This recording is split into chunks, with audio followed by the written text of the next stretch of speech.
한 집안이 꼴이 좀 되려면 그래도 사람 같은 사람이 좀 있어야 돼요. 그래서 그 집안에 대해서 소신 있게 이야기를 해야 됩니다. 당이 될라 해도 마찬가지예요.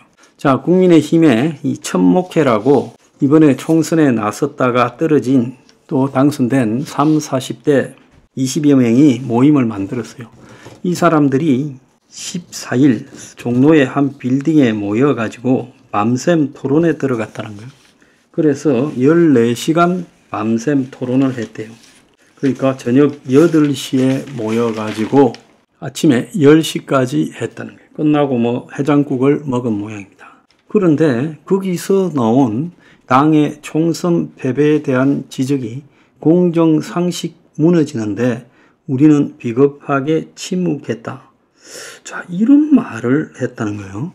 그래서 공정상식이 무너졌다라는 굉장히 추상적인 이야기죠.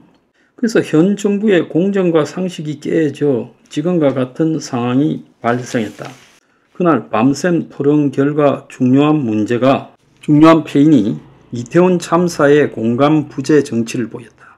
연판장 사태로, 즉 윤의 뜻에 따라서 무조건 연판장을 갖다가 사인했던 국민의힘 의원들의 친윤들의 분열의 정치, 강서 보궐선거로 비친 아집의 정치, 입털막으로 비친 불통의 정치, 호주 대사 임명으로 비친 해피의 정치를 지적했다는 거예요. 자, 이걸 갖다가 이재명한테 대입해놓고 보면 그야말로 입털막, 해피, 그리고 아집, 분열 전부 포함됩니다. 그래서 결국은 한국 정치권에 국민의힘이든 이재명이든 다 가지고 있는, 민주당이든 가지고 있는 보편적 문제를 지적한데 지나지 않아요. 둘 다 그런데 왜 국민들이 민주당을 밀어주고 국민의힘을 깼을까요? 공정과 상식을 깨는 거는 지금 민주당도 똑같아요. 그래서 이런 지적들이 난무해가지고 14시간 토론한 게 헛거라는 겁니다. 심지어 김건희 이슈, 부산 엑스포, 오염수 방류, 잼버리 사태, 해병대 사고, 호주 대사 임명 30개 이야기를 했다는 거예요. 자, 이 친구들이 젊었는데 정말로 말하는 것은 부동산 기득권입니다. 한국 정치가 여야가 썩었고 수준이 발바닥이라는 건 세상이 다 알아요. 국민들도 크게 기대하지 않아요. 둘 다 비슷하다는 건 다 압니다. 그런데 한쪽은 밀어주고 한쪽은 박살냈는데 이게 뭐냐라고 이야기하려면 부동산 기득권이란 문제를 말을 했어야죠. 그 말을 하지 않고 그나마 좀 뜻이 있다라는 소장파들이 밤을 새워서 토론회에서 하나마나한 공정과 상식을 깨뜨렸다. 이태원 이야기하고 연판장 이야기하고 강서 보궐선거 입틀막 호주 대사 이런 소리를 했다고 합니다. 자, 여기에 희망이 또 없는 거는요. 국민의힘에서 당에 경선을 하면 윤석열이가 싫어하더라도 한동훈이가 어쨌든 1위가 될 가능성이 상당히 있어요. 그 한동훈이가 지금 하고 다니는 것을 보면 도서관에서 나타났더라. 자기 집 타워 팰리스 옆에 있는 딤섬 가게에서 원희룡이를 만났다더라. 그런 식으로 지금 변죽을 울리고 있습니다. 집 앞에서 전화통화하면서 걸어가고 있다더라. 그래서 한동훈의 팬클럽 게시판에서 그를 봤다라는 사진이 계속 올라오고 있어요. 팬클럽 회원들은 한 도서관, 양재동에 있는 도서관에서 봤다면서 고양이 티셔츠에 분홍색 골전도 이어폰을 끼고 한국 SF 소설을 읽는 모습과 소설 제목이 뭐다 이런 거를 올려놓고 언론들이 또 받아쓰고 있습니다. 자택 인근에서 통화하면서 걷는 모습이나 식당에서 칼국수 먹는 것까지도 올리고 있어요. 자, 이거는 결국 한동훈이가 자기의 존재를 지속적으로 알리고 곧 돌아온다라는 것을 보이게 하기 위해 팬클럽을 통해서 일종의 마케팅을 하고 있다라고 보입니다. 그래서 나를 잊지 마라, 곧 돌아오겠다. 그러면서 계속 지금 말들을 시중에 퍼지게 하는 거죠. 자, 한동훈이가 정치를 하든 말든 지 자유지만은 지가 정치를 하려고 하면 뭐 때문에 한다는가 지 입으로 언론 앞에 똑바로 밝히는 게 맞지.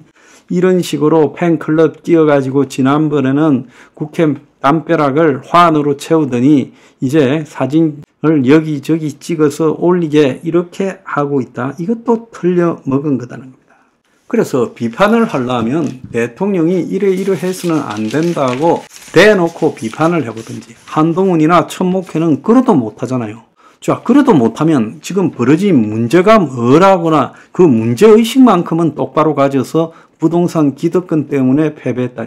한동훈이는 지난번 총선 때 86 심판 이야기하고 86 청산 이야기하고 2조 심판 이야기한 거, 그 어설픈 운동권 변두리에 있던 사람 몇몇 이야기 듣고 그런 소리를 해댄 것도 솔직히 말하면 정치 자격이 없고 정치 묻기가 아닙니다. 수준이 안 돼요. 좀 각성했다라는 국민의힘의 소장파 30, 40대 당 낙선자들이 14시간을 토론해가지고 기껏해야 공정상식이 무너지고 이태원 언급을 해요. 부동산 기득권을 정면으로 말하고 윤 정권이 이런 부동산 기득권 정치를 계속 해왔기 때문에 그야말로 생존권의 위기에 몰린 이 30, 40대와 수도권에서 심판을 받았다. 이번에 보면 20, 40대하고 수도권의 심판이 이번 선거의 패배의 본질이에요. 나머지 지역은 서로 비슷했습니다. 그러면 20, 40대가 등을 돌린 이유와 수도권에서 딱 전국에서 진 만큼 진 이유가 뭐냐라고 냉정하게 봐야죠. 그것은 부동산 기득권 정치를 윤이 지향해왔다. 그래서 부동산 투기 세력을 지원하는 온갖 형태의 발표를 해왔고, 메가시티부터 시작해서 용적률, 규제율, 재건축, 재개발 완화, 청고 제한 완화, 한강변 개발부터 시작해서요, 노신도시 재건축, 노도심 재건축부터, 그러면서 또 떨어지는 부동산 가격을 그걸 받아서 올리려고 2030에게 빚내서 집 사라고 신혼보금자리론, 신생아 보금자리론 이런 걸 갖다가 해줬습니다. 자, 그것만 해서요, 지금 부동산 PF 터질까봐 수십조를 투입해서 부동산 PF 터지는 걸 막으려고 했어요. 그러니까 집 때문에 최대의 인생에 고민에 빠져있는 20, 30, 40들이 윤 정권은 부동산 기득권 정권이다라고 평가한 거예요. 문재인이가 했던 방식을 본인은 비판하지만은 답습했어요. 지금요, 보면 아파트 공급도 통계가 잘못됐다 했지요. 부동산 PFX도 계산을 잘못했지요. 또 어제 보면 나중에 따로 이야기하겠지만 심지어 미분양 숫자도 또 통계 오류라 하지요. 그러면 뭐가 맞는 거예요? 이게 정말 실수라고 봅니까? 그래서 이 윤 정권이 한마디로 부동산 투기 세력과 하나가 되었다. 이것이 버림받은 가장 큰 원인이라는 거예요.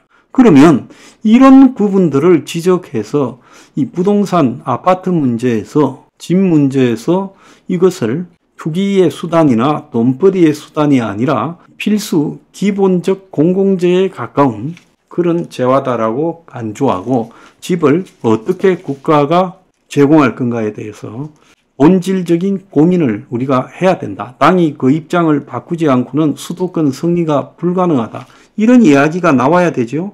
근데 이 30, 40대라는 게 정치판 언저리에서 그냥 몇이나 째려고 기웃거리다가 공천받아서 나갔다 떨어져가 그들 입에서 이 본질적인 문제 제기가 나올 수 없죠. 저것들 고민이 아니니까. 한동훈이도 마찬가지예요. 지금 이 시대적 고민을 갖다가 스스로 반성하는 그런 방식으로 정치에 복귀해야지 어디서 지금 화보 찍고 자빠졌습니까? 정신 못 차린 것들이 한둘이 아니에요.